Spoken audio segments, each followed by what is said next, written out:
new project. This is another Empire Aristocrat. This is the second one I've got.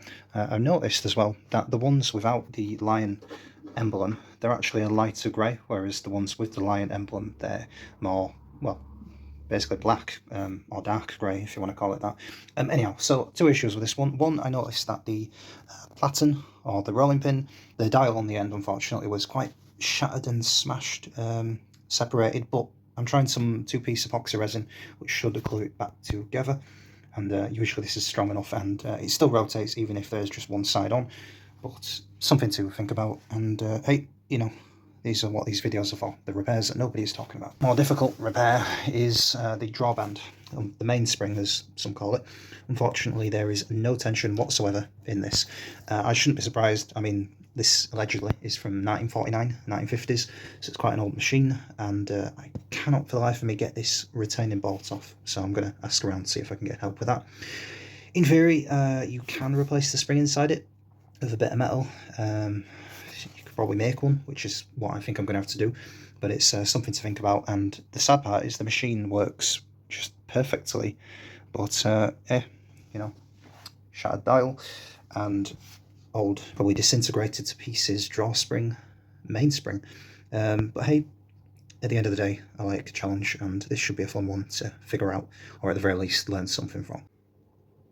Okay, so here's a quick comparison video between the two types of Empire Aristocrat I've seen. I did spray this case from its original kind of dark grey, which kind of looks brown in person.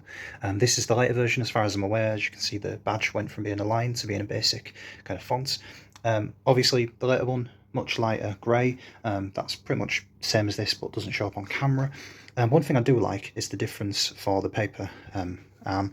So the old one, just a simple one. This one is the button, which I like, switchblade style, which is good. So the paper tension arm is hidden here.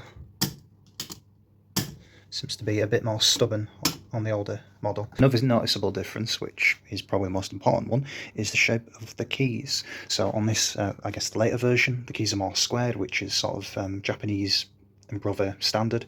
The ones on this version are actually round keys, which is more Italian style, and I kind of prefer these. It reminds me of older typewriters. I'm not sure if this is quite a... pretty much the same, but yeah, the only problem is this one has an issue with its drawband. The spring is basically gone, so that's an issue I'm going to have to solve. With the cases, the later version actually has a much nicer mechanism which does not jam. They turned it into sort of like a flanged button, whereas the old one was these pins which unfortunately can get stuck. Just remember to close this carriage return arm completely, then lift to top, and it will hold it very close to the pattern arm, the dial, which is what you want, and then you know it's ready to put away. Either way, very strange kind of carriage lock system. I think Silver Reeds used this as well.